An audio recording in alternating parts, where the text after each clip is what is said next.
lunch. Hope you enjoyed our two food trucks that we arranged for you. I had the Puerto Rican one, and it was really good. The Spanish were fantastic. The next, our keynote speaker is someone that traveled all the way from Puerto Rico. He was here a couple of months ago during the summer, and he inspired us. Thanks to him, we were able to fill out a room at the Havana Village, and people just could not get enough of him. This time, I promised myself that I was going to give him an introduction, because last time, he just started talking, and I couldn't even say a word. So I was just like standing right there, like just someone that was just, just hanging out with him. So this time, I promised that I was going to hold on to the microphone and say a few words. But our keynote speaker is Fonseca from Puerto Rico.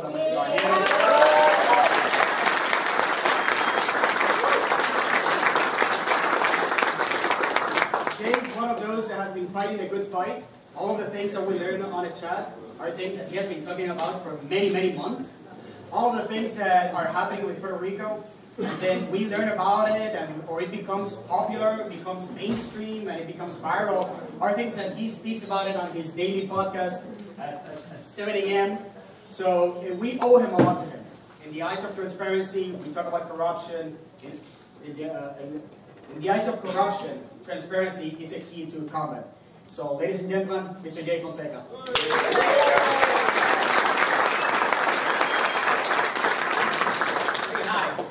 Well, I was just told that this is supposed to be in English. This is going to be my first time ever doing this kind of English meeting. For some reason.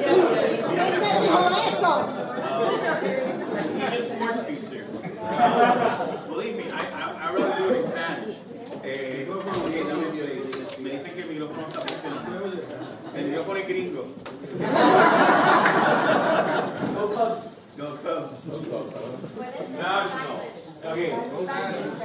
Are any of our attendees non-Spanish speakers? Nobody. Everybody speaks Spanish here? Some of you don't speak Spanish? Okay. You do. Okay. First of all, my English is Puerto Rican. And believe me, I was just told this was going to be in English. So, I know. Yeah, you're bad. Thank you. I was born in Chicago, but I was raised in Puerto Rico. And I was raised in Puerto Rico, that means that I was a year old when my mom and my dad split, and that's how I became a Cubs fan, because my dad stayed in Chicago. And I was born and raised in public schools in Puerto Rico, so my English class was in Spanish, just for you to know. And that's a fact. That's a fact. Believe me. Public schools in Puerto Rico are not good at all. But some of you, if you know me, will get to just basically follow me in case I do or say something that's wrong. That's going to probably happen a couple of times. So please forgive me. I'm going to do my best. Okay? So thank you. First, I want to go through some of the studies that have been done about Puerto Rico. Because you guys, you're interested in Puerto Rico. Because that's why you're here, right? But the problem, in our case, is not that we don't know what's here. Because we all do. It's like me, every time I go to eat, I know what I should eat. I just don't. I just eat whatever I want. Not what I'm supposed to, but what's good for me. Same thing happens to Puerto Rico. In the 1960s, there were a few studies that were done about Puerto Rico. And what we should do. In the 1960s, there was one pretty big one, 1967, Talleres para un Nuevo Puerto Rico. How do you translate that? For Puerto Rico, right? That was the first one.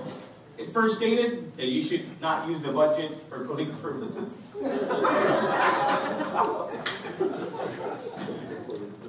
Then, in the 1975, the Echenique, how do you say informe? How do you say that? Report. The report, right? It's report, right? That's the word? Same thing. Then became the Tobin report, right? We all know that. That's the first one that's most famous. Because we were starting to be bankrupt. We were starting to see the results of spending the way we were spending. In 1976, of course, after the 1973, and we all know the first recession after the Second World War, the 1973 collapse of the economy. I guess all of you, my dad, remember, I guess most of you guys were not here. My dad told me he used to drive a Trans Am. Yes, you remember the Trans Am, right? The car. Yeah, a muscle car, right? My dad once told me that it tripled the price of filling up the gas tank, right? So I guess you remember, right? So our Puerto Rican economy was built on basically petroleum. That's what everything was about in Puerto Rico, especially the southern part of the island, where we're expecting to create 100,000 jobs. Never happened, of course. So in 1976, Mr. Tobin, Nobel Peace Prize, right, went to Puerto Rico, and he studied Puerto Rico, and he gave out his recommendations. 3 years after that, then the Krebs report, same recommendations. Then the Gavión Ferrer, 1984 report. Then the Hacia la Segunda Transformación Económica, that's the 1989 one. In 1992, there was this other report about Puerto Rico and what should happen in 2005. That was the Planning Board of Puerto Rico who did that research.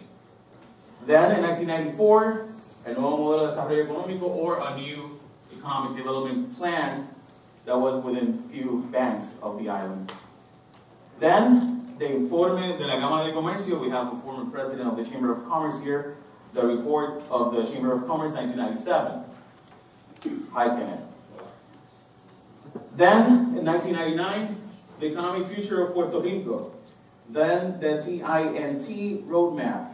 Then the Hacia una economía posible, this was 2003, to a possible economy. Puerto Rico Life Sciences Roadmap, 2003. The A.T. Kearney, 2015, which was done in 2000. Desafíos para Puerto Rico, Estudio de la CEPAL, 2005. The Gao Study, 2006, about our future without the 936 section of the tax code. The Restoring Growth of Puerto Rico, or Brookings Institute Research, that's a really famous one, 2006. The Puerto Rico Entrepreneurship Ecosystem, 2008. Alliance for the Development of Puerto Rico, 2006. The MENE, which was done by Fortunio, our favorite governor, 2008, 2012. He wasn't the same. He wasn't the same like with me. Yeah, he was. But he didn't say hi. I don't know why. I was going to hug him. He really does not like me. Guess what? I wonder all the time. He said hello to you. Lucky you, bro. Okay. So, and I can keep going, as I guess you already know where I'm going, right? We all know what to do. Our main problem is that we lie to ourselves. Is that impunity is our roadmap. Every politician knows in Puerto Rico that usually if they do something wrong, nothing's going to happen. And they will be re-elected. And if they're not re-elected, they'll have a TV show. And then they become heroes. Because that's the problem, you know. As you all know, people that work in the media business usually become heroes because, you know, you just give out your opinions. Like, you guys invited me here, and I thank you for that. I'm just a lawyer who happened to have a loud mouth, just like this guy. But that's what I do. I really try, and I appreciate that you listening to me, inviting me. I just really try to understand and to show people that we can make a difference, but we have to be involved.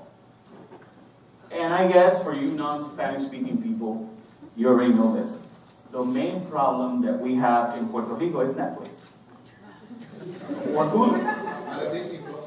Or Disney Plus, right? Now, no, it's not in Puerto Rico yet. So not Disney Plus. Next week, Disney Plus is included. Or Amazon Prime. Why? Our main issue is you guys. You can just take a flight and leave. It is easy. And we have our best people leaving. Because, of course, we have better opportunities abroad. We all do. So, a couple of weeks ago, Congressman from West Virginia went to Puerto Rico. And he actually was sitting there with Jennifer Gonzalez, our Congresswoman, who I love as well. She really loves me a lot. We have a really good relationship. Yeah. I think 14 likes me back. So, and she actually, I mean, they were giving them this speech and this basically the same thing that we're having here. And this guy asked, this congressman from West Virginia asks, can Puerto Ricans fly to the States without passports?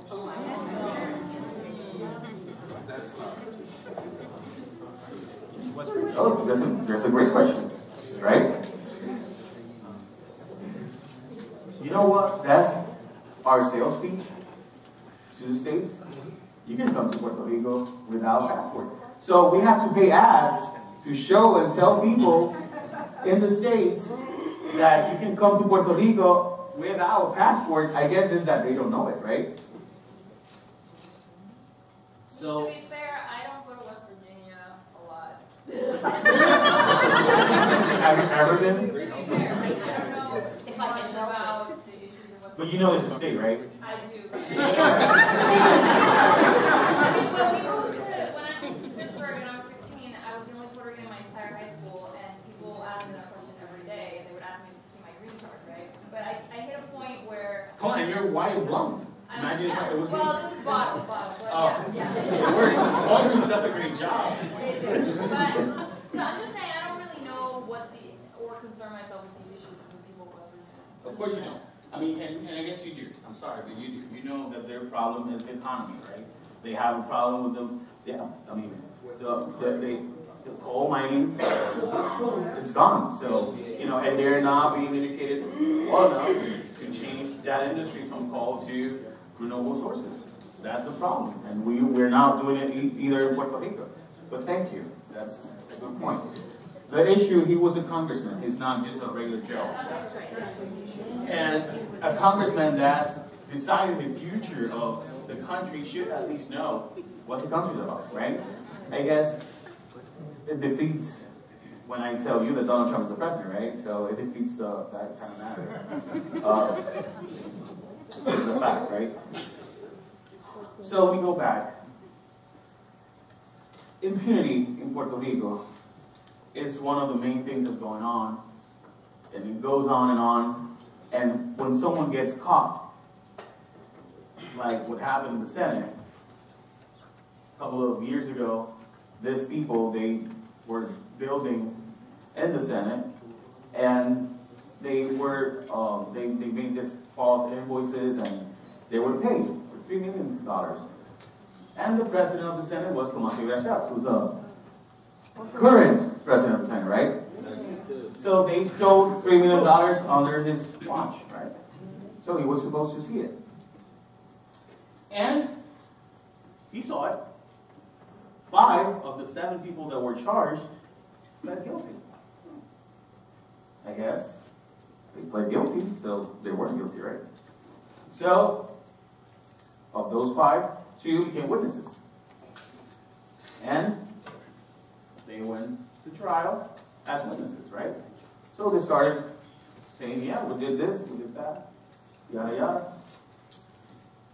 Well, Tomás Iglesias wins again, the majority of the Senate, and he becomes president again of the Senate, right? And who he appoints as his advisor?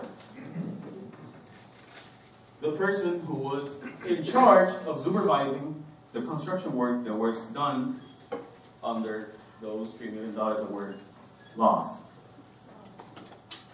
And he's the president of the Senate. And no one cares. And that happens.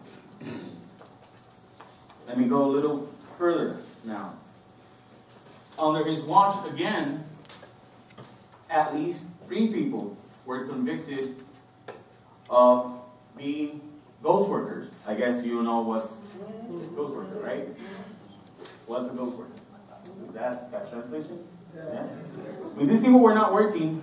Actually, this was my TV show, Valeria Gaston, our investigative journalist. She wanted to visit this place that we're doing, you know, they bake crepes. Crepas. You know what's crepes, right?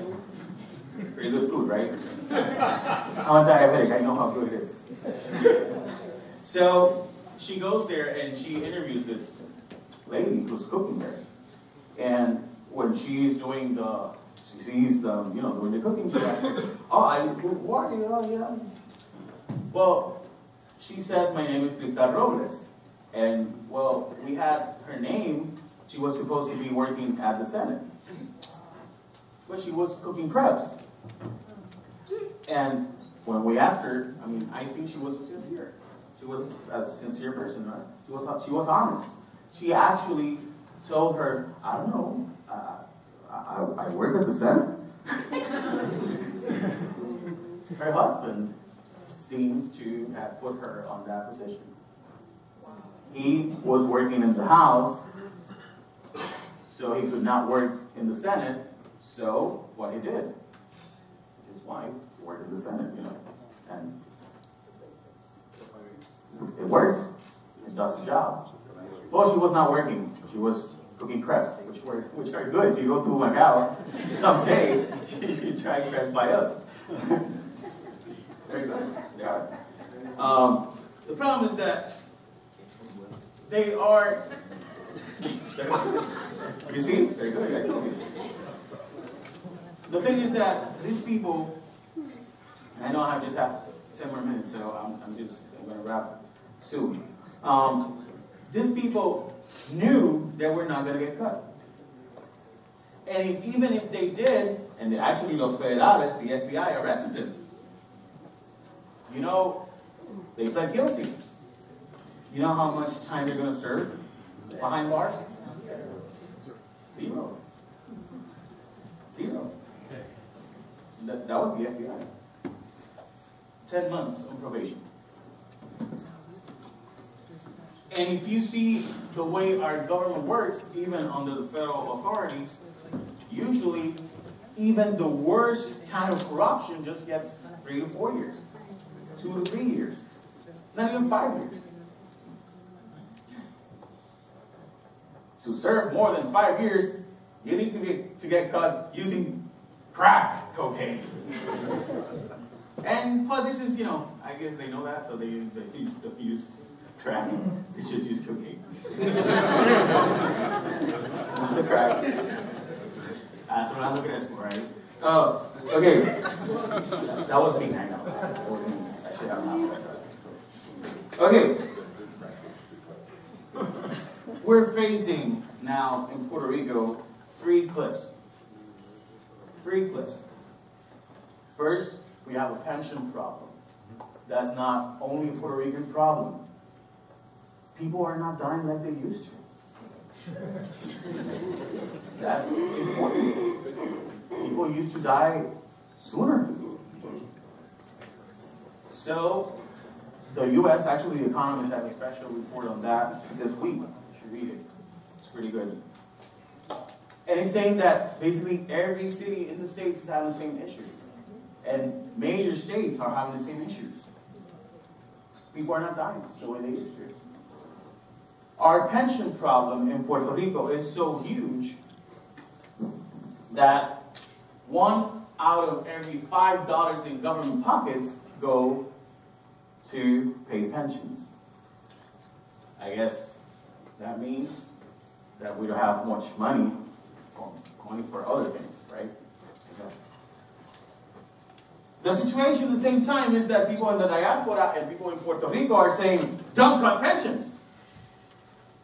Can we really afford to pay those pensions without any cuts? Maybe let me go a little back, because I know it sounds awful to tell you that we have to cut pensions. Where's our agitator? Se fue. Good. This was the moment. Okay. This is the way it works in Puerto Rico. I don't know how it works in the States. Maybe you can tell me. But in Puerto Rico, this was the trick. If you want to get a great pension for the rest of your days, imagine you're a teacher. You work for $1,750. That's what a teacher makes in Puerto Rico, just for you to know. So you make $2,000, right? You get 75% pension. That will mean $1,000, right? $1,500, $1,500, right? So that's $1,500. So that's what you're going to make for the rest of your life until you die. That's our pension system. Well, not quite. Because the way it works is this way. You work for 25 to 26 years, making $2,000 a month. So you're supposed to get $1,500 in pension for the rest of your life. So you die.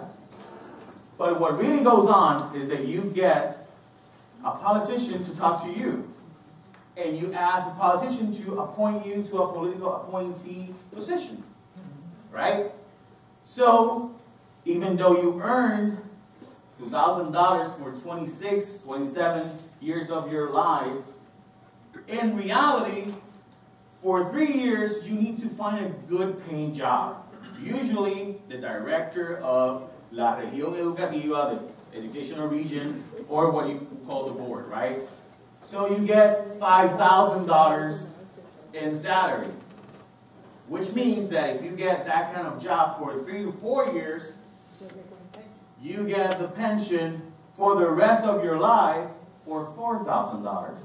So even though you, for 26 years of your life, when you were supposed to receive $1,500, you receive, thanks for that trick, you start receiving for the rest of your life $4,000 a month in pensions.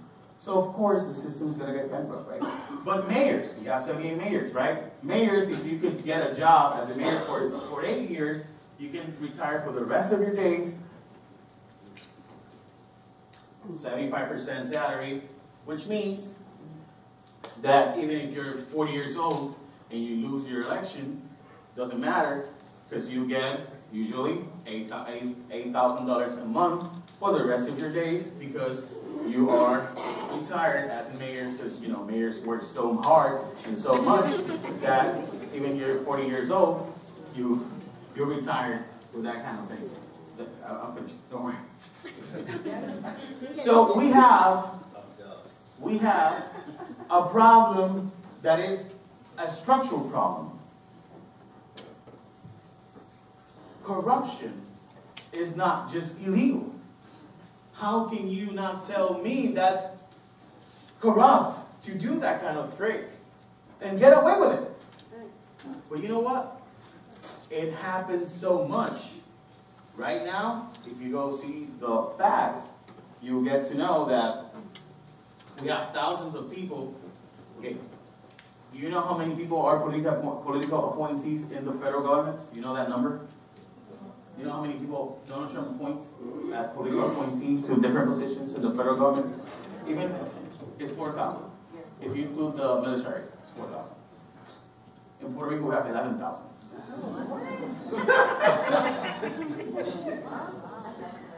We have 11,000 political appointees in Puerto Rico. In current administration and prior administrations. Every 4 years, you appoint 11,000 people, the governor and mayors. Yeah, political appointees, puestos de confianza. So, I guess corruption is not just stealing money. It's the way the system is built. So, to fix that, we need to change the entire system. not just the way our Attorney General is appointed. I think the Attorney General should be elected by people. Sure. And I know this sounds awful because some people say, well, they'll have to raise money, and after Citizens United, some people are going to pay their way into becoming the Attorney General. That's a possibility, sure. But the system right now is that the governor decides who gets to be appointed, and the Senate confirms that person, and basically they don't do nothing. They don't have to do anything. The first cliff was pensions. I just showed you. That's the first cliff. Why we call it the first cliff? Because we know that the system used to finance itself. And the system had the $2 billion a year to pay for those pensions. Now that money's gone, not because politicians stole it. Some might want to do that.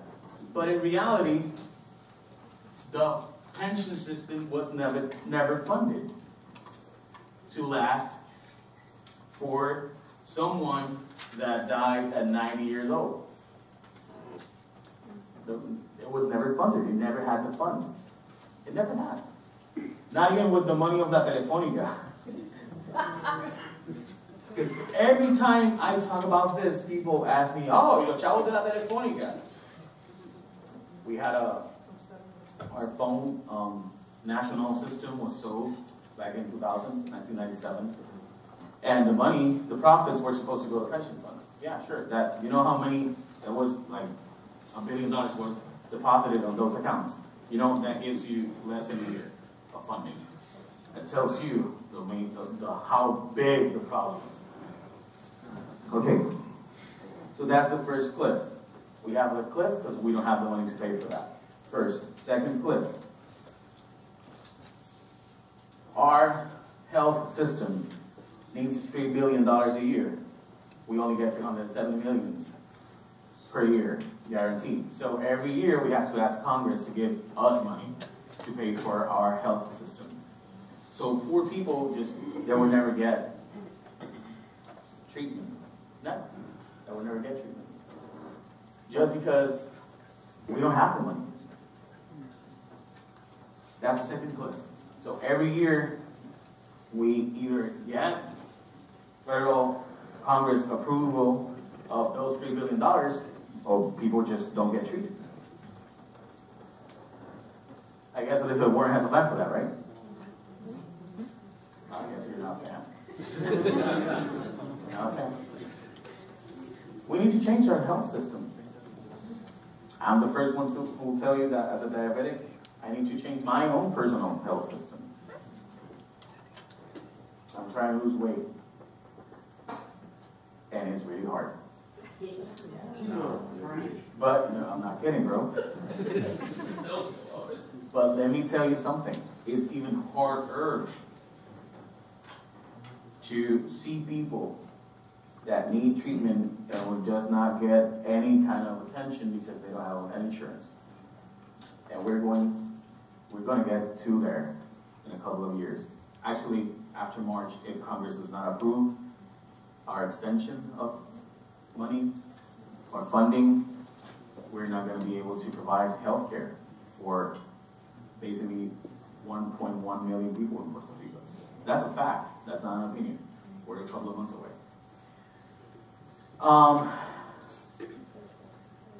AOC said, and I'm going to finish with this. AOC said, sure? Oh, gracias. Yo pensé que hablaba en Thank you. AOC said a couple of weeks ago, she said that after the 9/11 attacks, over 3,000 people died, and the U.S. went to war because of that, and spent $1 trillion in wars. 3,000 people died in Puerto Rico, and the U.S. is withholding money. Of course, it's not the same thing. But imagine what would happen if I go to you as an American citizen and tell you that Mick Mulvaney just said, yeah, we are withholding money from Puerto Rico. He even compares to Ukraine. I mean, this is the chief of staff. And he admitted, the chief of staff of the president of the United States admitted, we are withholding money from Puerto Rico after the hurricane passed and 3,000 people died. We are withholding money. Keynote, the former SUB, I guess that's the word, advisor, she was the second in HUD. She admitted to the Washington Post that they were withholding money. She was trying to give money to Puerto Rico, but Mr. Carson, Ben Carson, didn't help. Again, 3,000 people died after Hurricane Maria. And the response after the new governor comes to the States, she goes and meets the Secretary of the Treasury.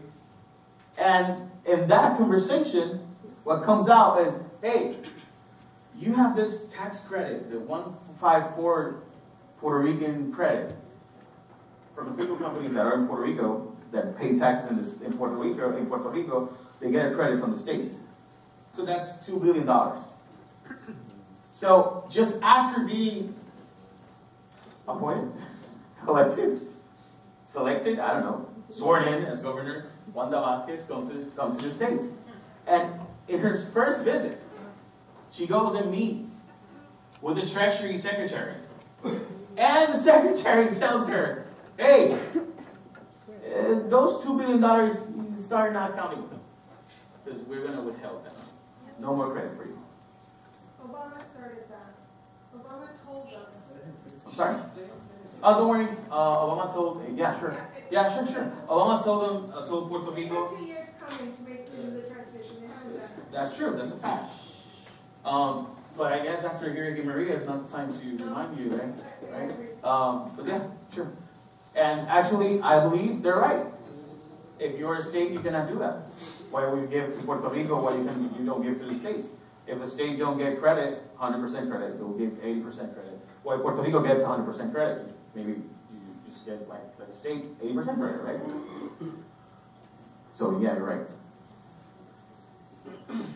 I'm not here to demonize the Republicans, just for you to know. I actually think Puerto Ricans are Republicans at heart, but don't tell Puerto Ricans, they don't know that yet. Oh, believe me, a lot of Puerto Ricans were really conservative. I mean, not me, but a lot of Puerto Ricans, I mean, 80% of Puerto Ricans, I mean, if you ask Puerto Ricans about abortion, for example, we are more conservative than many other Latin American countries. And that's just one fact. I mean, as evangelicals, Christians, against, I mean, before the summer of 2019, and Thinking Denuncia, street calling, and all that, the prior demonstration that was huge was over 200,000 people marching against gay marriage in Puerto Rico. So that's a fact. I mean, that's a fact. We are conservatives. We might not know that in the diaspora, but yeah. So I do believe that there's a possibility that if Puerto Rico gets to become a state, it might get to be a Republican state. A lot of people say that that's not going to happen. Watch Puerto Ricans, that will surprise you. I mean, Reed Scott got 40% of the vote, Puerto Rican vote, right? That's a lot. That's a lot. I mean, and George Bush. And that's without doing all the things you can do to persuade Puerto Rican voters. Okay, so going back to our clips.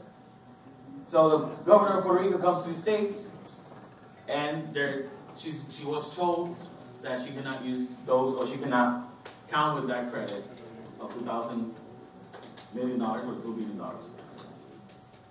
So that tells you something that I think I should tell you, and I'm going to finish with my proposals of what we should do.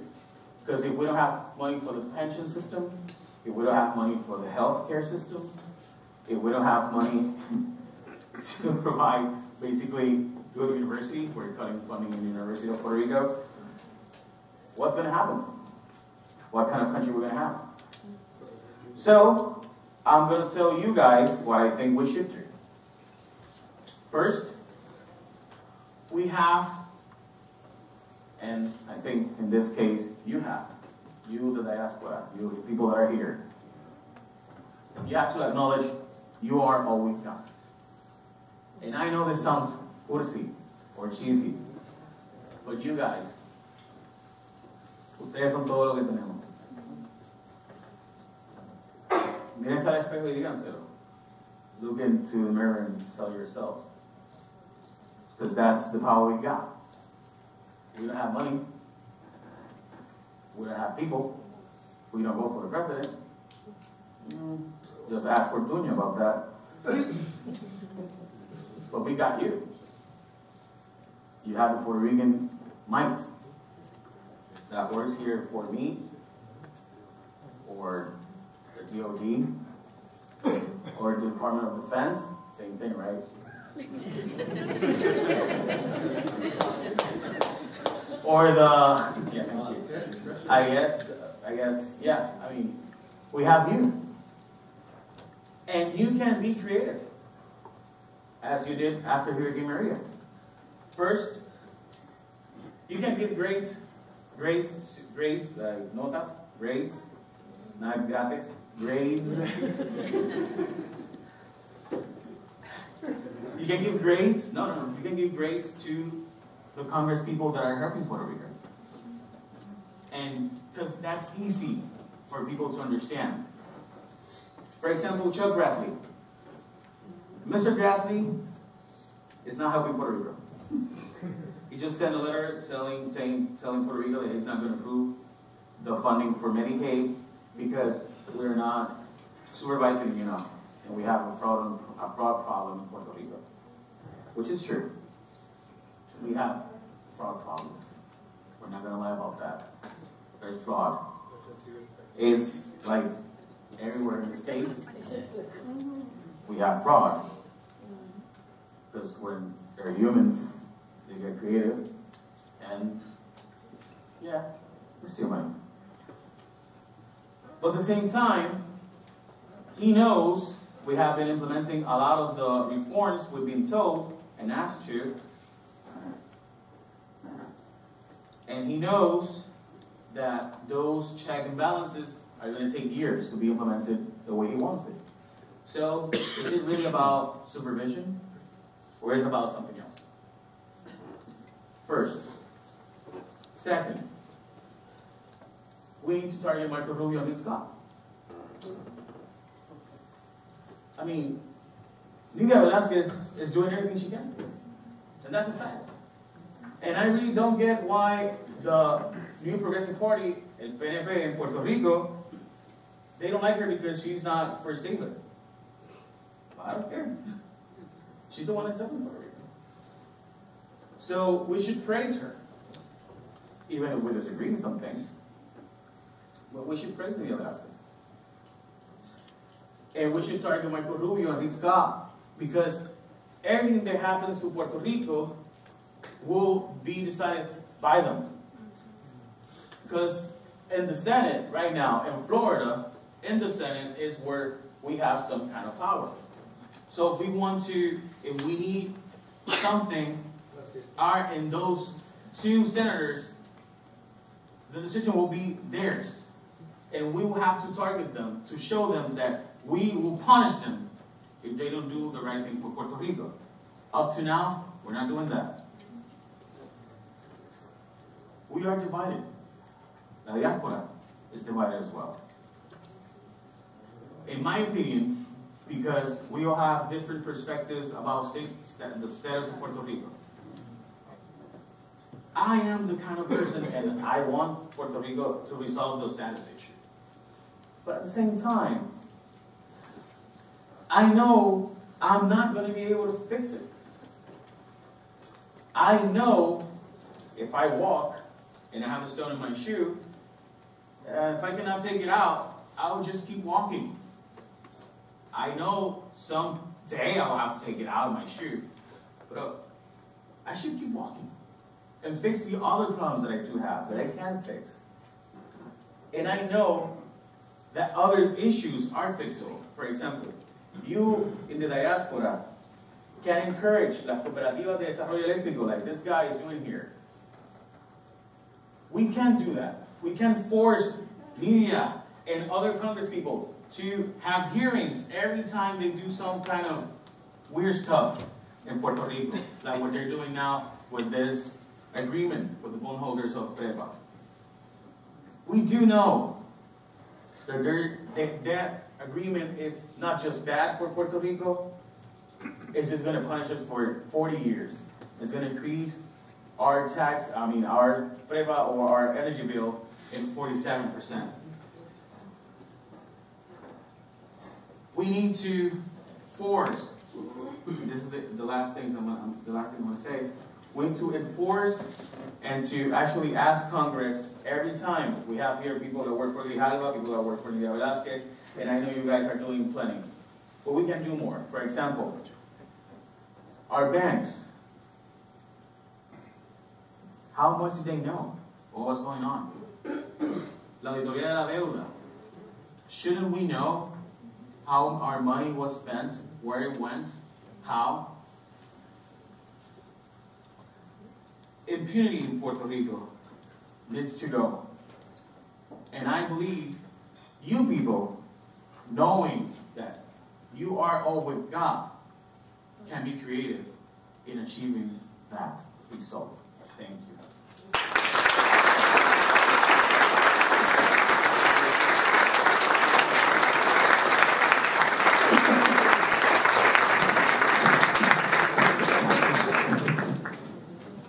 Dave, we really want to thank you for being here today. I know that you took personal time off to come and meet us. Right in this room, I recognize some of us that are doing advocacy, some of us are doing advocacy in many ways, going to Congress, doing rallies, doing whatever we can, working on different initiatives. And it's tiring. Let's just be honest, it's just tiring. And every day you log in and you go into a Nuevo Dia, and there's something new, and there's something to be upset about. And we get frustrated. We're like, what am I doing this for? Yeah. Is this even worth it? Am I even making a difference? But then we look at people like you that are down there, that are continuing to do your hard work, and it just inspires us. It gives us more energy to continue to do our work. So thank you so much for taking your time to be here.